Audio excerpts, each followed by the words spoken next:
কোথায় রে পুত্র যাও? আদেশ করুন জনগণে।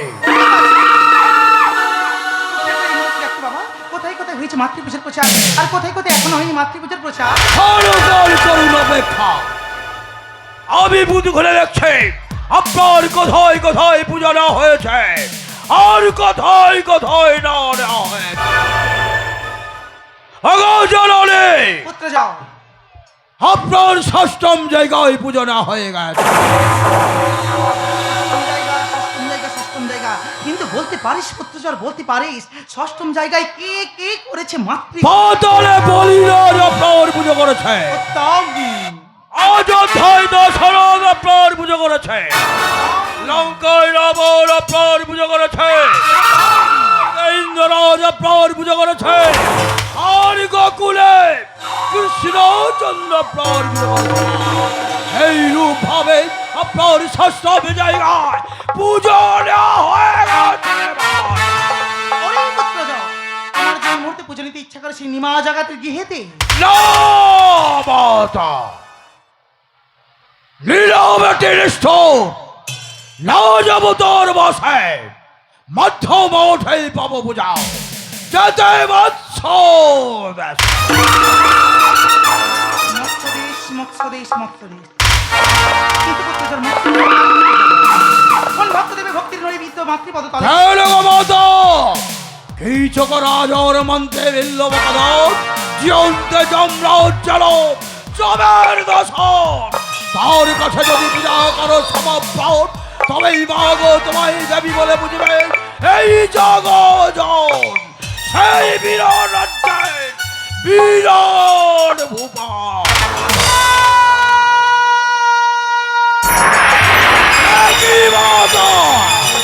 বিরাটের নাম শুনে আপনি এইভাবে চিৎকার করে উঠলেন কেন? তুই কি জানিস না বাছা, তুই কি জানিস না ওই দাম্ভিক বিরাট যে পরম শৈব ভক্ত, ওই শৈব ভক্ত মহারাজকে ভক্তির পুষ্পাঞ্জলি দেবী মাতৃপদ তলে।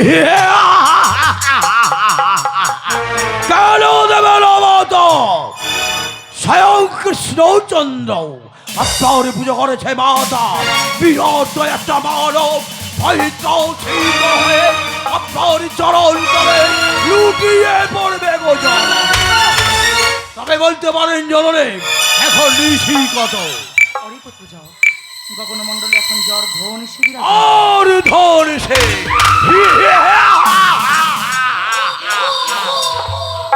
উত্তম সময় হয়েছে মাতা। এই অর্থ সাথে বিরাট আঘর নেত্রায় নেতৃত্ব তার শিওর পার্শ্বে গিয়ে আপনাকে বৃদ্ধা ব্রাহ্মণের বেশ ধারণ করে সপ্রাদেশে বলে আসতে হবে, ওরে বিরাট তুই আমার পুজো কর বিরাট, আমি বড় আশা করে এসেছে বিরাট, তুই আমার পুজো কর।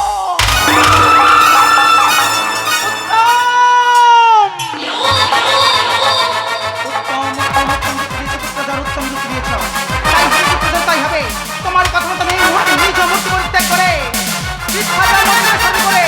অগ্নির বেগে ছুটে যাবো বিরাটের শিয়রে। চলো বলো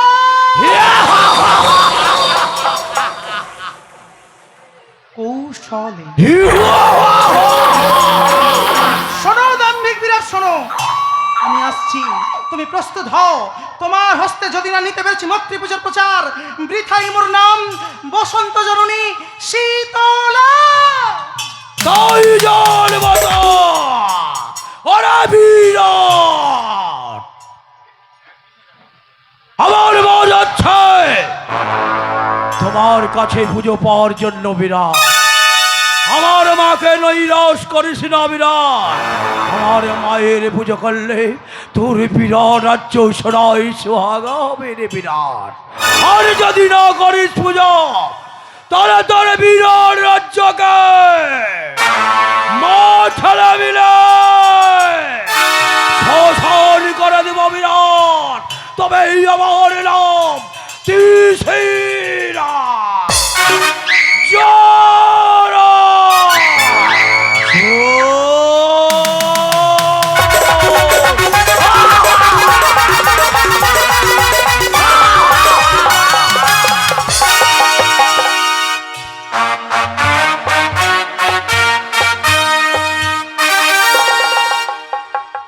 সুপ্রভাত সুপ্রভাত। কিন্তু একে দেখিলেও আমি সবটা করি। এক বৃদ্ধা ব্রাহ্মণটি চাইলে আবার ছাগ বেশ দিয়ে পুজো করে রাখা মহাক্ষুদা বউ। কিন্তু রৌদ্রপুরো ডাবি আমি কেমন করে আমার এই মৎস্য রাজ্যে পশু হত্যা করে আমি আমার ইষ্ট দেবতা দেবাদিদেব মহেশ্বরে ডাবে কলঙ্ক দাঁড়িব, তাই অসম্ভব।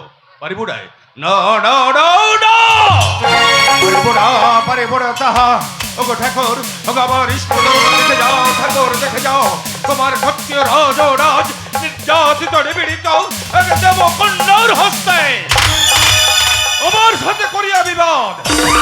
মৎস্য রাজ্যে জ্বেলেছে তুষের আলো, ওরে রাক্ষসে সেই তোলা।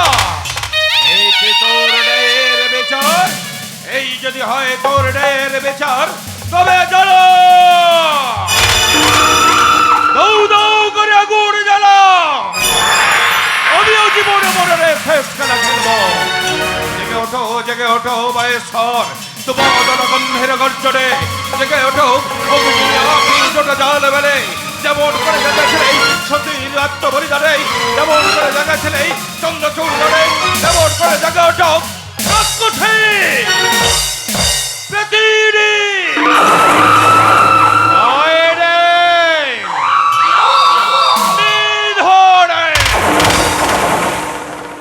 আজ থেকে তাই করিলাম প্রতিজ্ঞা। আজ থেকে এই মৎস্য রাজ্যে সমস্ত দেবদেবীর পূজা হবে, একমাত্র পূজা হবে না ওই রাক্ষসের শীতলা। এই মৎস্য রাজ্যের মৎস্যাদে বলে বিরাট ভূপালে রথের চাকা বড় বড় গতিতে ঘুরতে ঘুরতে গিয়ে চলেছে। আর সেই রথের চাকাকে স্তব্ধ করে দিতে হবে আমি যাব। মৎস্য রাজ্যের অধিবাসীগণ ভয়ে শিহরিত হয়ে উঠবে, তবেই যাবে এই মৎস্য রাজ্যে অধেপতি বিরাট ভূপাল।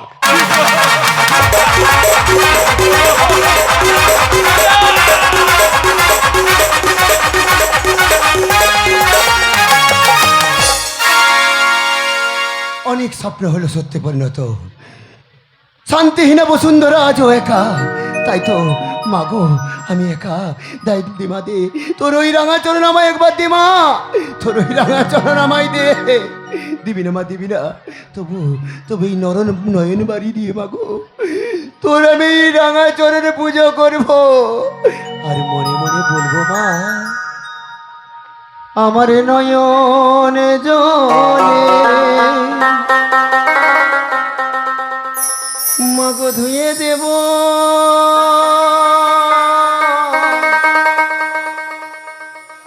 নয়ন জলে ধুয়ে দেব মাগো চলো দুখানি দেবা দে। দেখি মা তুই কেমন করে হবি পসানি মা।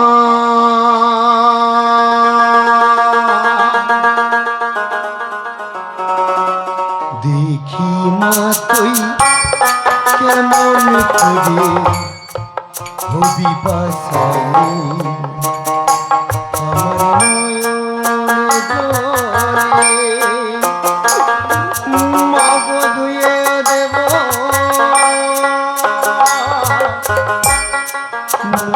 জলে দিয়ে দেব চরণে দেখি মা তুই কেমন করে কবি পাশানি মা। দেখি মা তুই কেমন করে কবি পাশানি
দেখি মা তুই কেমন করে হবি পাশানি মা, দেখি মা তুই কেমন করে হবি পাশানি আমার নয়ন জলে মা।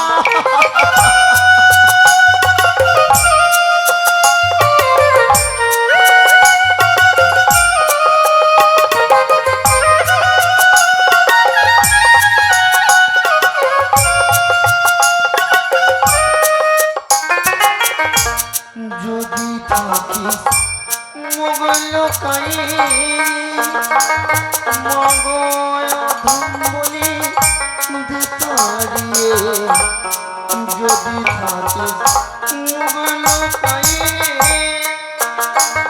মগয় ধম্বলি দিশতারিয়ে, ধরব রাঙা চরণে মা, ধরব রাঙা চরণে মা, ও মা পাশানি দেখি মা তুই কেমন করি হবি পাশানি মা, দেখি মা তুই কেমন করি হবি পাশানি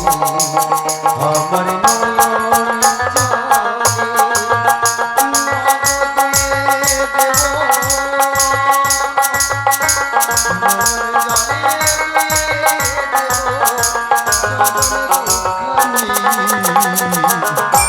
দেখি মা তুই কেমন করি হবি পাশানি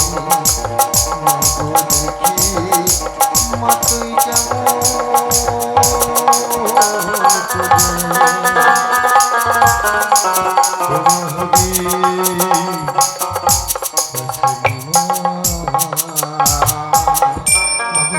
দেখা দিবি না মা, দেখা দিবি না, এই অদম দেবতাকে দেখা দিবি না মা। এই জীবন আমি আর রাখবো না, আমি এই পাথরে মাথা করে মরবো মা, ওই পাথরে আমি মাথা করে। দেবদাস, বৃথা করো ক্রন্দন দেবদাস, ক্রন্দন। মা ওরে বাছা, মন্ত্রতন্ত্র না জেনে ভক্তিরসে আপ্লুত হয়ে ঘটা করে মঙ্গল ঘর সাজিয়ে ওগো। মা মা ডাকলি মরে, না এসে কি থাকতে পারি বাছা, না এসে কি থাকতে পারি? মা গো, এসেছিস মা, এসেছিস। কিন্তু মা তুই শুনেছিস মা, শুনেছিস এই রাজপ্রাসাদের রাজা কি বলেছে জানিস? এই রাজপ্রাসাদের রাজা বলেছে যে করিবে ওই দেবী পুজো তার হইবে সশ্রম কারাদণ্ড।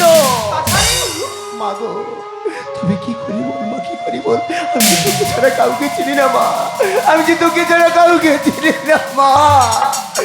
মা গো দেবদাস, শোন বাছা শোন, মন্ত্রতন্ত্র না জেনে ভক্তিরসে আপ্লুত হয়ে মা বলে ডেকেছিস মরে, আয় বাছা আয়, তোর কর্ণদ্বারে দিয়ে যাবো আড়াই অক্ষরে বীজ মন্ত্র। মা এই বীজ মন্ত্র জ্ঞাপন করে সদা সর্বদা মায়ের নাম করবি স্মরণ। তাই দি মা, আর দি মা। তোর জিহার অগ্রভাগে দিয়ে গেলাম বসন্তের টিকা, যা থেকে তুমি হবে এই বিরাট নগর মাঝে প্রথম দেবরাজ কবিরাজ বৈদ্য। দেবদাস এসো, তোমার কর্ণে দিই এই আড়াই অক্ষরে বীজ মন্ত্র। পেয়েছি মা, পেয়েছি তোর সেই আড়াই অক্ষরের বীজ মন্ত্র পেয়েছি। কিন্তু মা আমি যে আজ কতদিন অনাহারে অনিদ্রায় রয়েছি মা, বাদে তোর ওই চরণ থেকে আমায় কিছুক্ষণ নিদ্রায় আগত করে দে মা, আমায় নিদ্রায় নিদ্রিত করে দে দিবি মা, দিবি। আয় বাছা আয়। ওরে খোকা, তুই যখন একটিবার মা মা বলে ডাকিস, মা আমি সমস্ত বাধা বিপত্তি পূর্বী রাগ অভিমানে ভুলে গিয়ে ছুটে আসি তোর কাছে বাড়ি বাড়ি। ওরে দেবদাস, এই যে দুজনের অন্তরের আরতি, অন্তরের বেদনা, ওরে দেবদাস এই যে ভোলার নয়, ক্ষণিক রাগ অভিমান মায়ের ওপরে করলেও বেশিক্ষণ তুই থাকতে পারবি না দেবদাস, তাই তো মা। আমি জানি। ওরে বাছা মা গো আয় খোকায়, একটি বাই পাড়িয়ে দিই সুখের ঘুম। তাই তো পুত্র যদি হয় কুমাতা কখনো হয় না মা, তাই দে মা দে তোর ওই চরণ তলে আমায় নিদ্রায় নিদ্রিত করে দে মা।